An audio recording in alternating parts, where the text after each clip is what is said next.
क्या आप जानते हैं, योग में कैंसर का इलाज है। 4 फरवरी को विश्व कैंसर दिवस मनाया जाता है।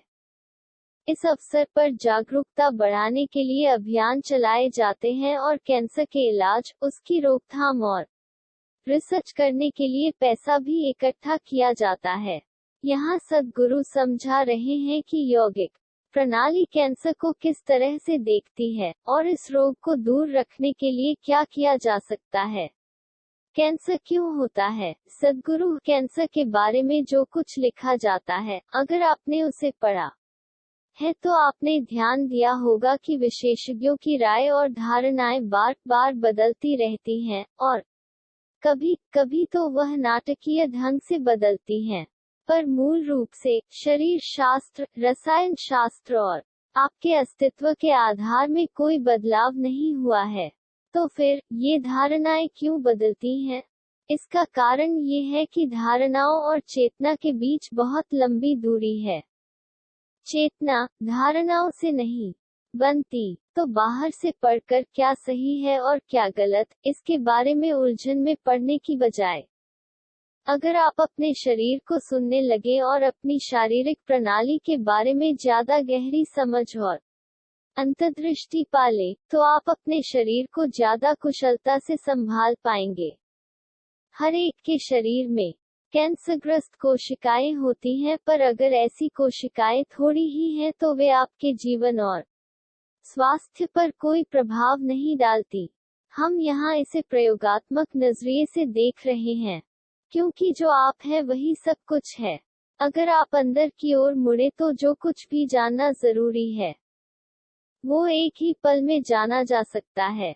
आप ये नहीं जान पाएंगे कि परमाणुविक भट्टी कैसे बनाई जाए, पर आप ये पता लगा लेंगे कि आपके शरीर के परमाणु कैसे काम कर रहे हैं। अगर आप अंदर की ओर मुड़े तो ये सब वहाँ है। आप अपने आप में ब्रह्मांड हैं।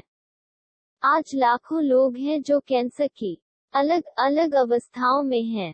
ये चीजें बहुत सारे कारणों से होती हैं और हम सभी इसके गुजरते हैं। ये केवल बाहरी परिस्थितियों के कारण नहीं होता। आप अपनी शारीरिक प्रणाली को जिस तरह से रखते हैं उसके कारण भी होता है। सिर्फ बाहरी रासायनिक प्रभाव ही आप पर काम नहीं कर रहे।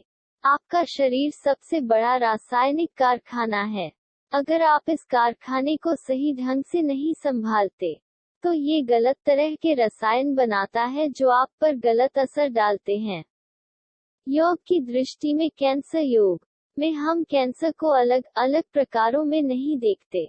किसी व्यक्ति में ये कहाँ और कैसे अभिव्यक्त होता है, यह कई पहलुओं पर निर्भर करता है, जैसे व्यक्ति की शारीरिक प्रणाली, आनुवांशिकी, जीवन शैली, आहार आदि। योग में हम बीमारी के मूल कारण को हमेशा प्राणमय कोश और ऊर्जा शरीर के बीच असंतुलन के रूप में देखते हैं। मूल रूप से यौगिक प्रणाली शरीर को 5 अलग अलग कोशों या सतहों के रूप में देखती है। हम यहाँ पहले 3 को ही देखेंगे, बाकी दोनों का शरीर से संबंध नहीं है। पहली सतह को अन्नमय कोश या भोजन शरीर कहते हैं।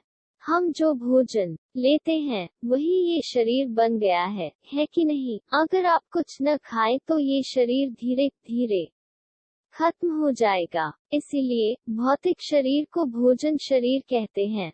यौगिक दृष्टि से हमारी शारीरिक प्रणाली अंदर से कैंसर या और जो भी गड़बड़ पैदा करती है, वो ऊर्जा शरीर के असंतुलन की वजह से होती है। कुछ समय पहले तक चिकित्सा विज्ञान बस भोजन शरीर या अन्नमय कोश से ही जुड़ा था। किसी और चीज पर उन्होंने ध्यान ही नहीं दिया था। उन्हें लगता था कि वे दुनिया के सारे संक्रामक रोगों को संभाल सकते हैं, पर फिर उन्हें पता चला कि वे बीपी, रक्तचाप, डायबिटीज, मधुमेह जैसी गंभीर बीमारियों के बारे में कुछ नहीं कर सकते।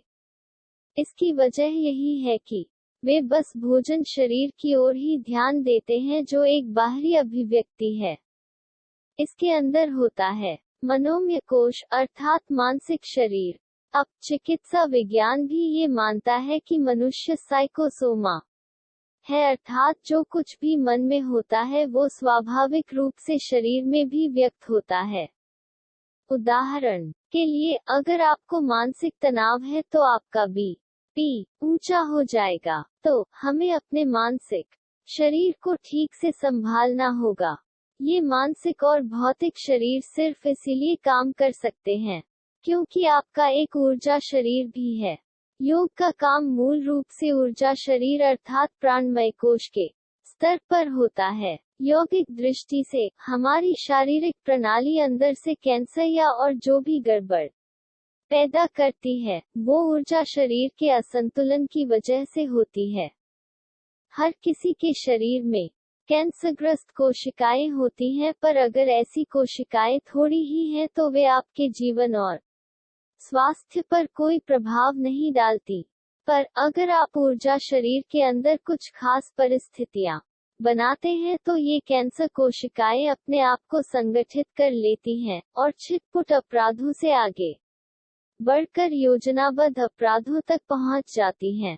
कैंसर कोशिकाएं शरीर के अपराधी। अगर कैंसरग्रस्त कोशिकाओं का वर्णन करने के लिए हमें कोई उपमा देनी हो तो हम कह सकते हैं कि वे समाज के अपराधियों जैसी हैं। अगर कुछ गिने चुने लोग इधर उधर कोई छोटी मोटी गड़बड़ियां कर रहे हैं तो वे पूरे समाज पर कोई गंभीर असर नहीं करते। हर शहर में छोटे मोटे अपराधी होते हैं जो इधर उधर जेब काटने जैसे अपराध करते हैं। इनसे कोई बड़ी समस्या नहीं होती, पर अगर उनमें से 50 लोग संगठित हो जाए तो शहर का सारा वातावरण ही अचानक बदल जाता है। जब ये 50 अपराधी साथ हो तो आपका रास्ते पर चलना भी मुश्किल हो जाता है।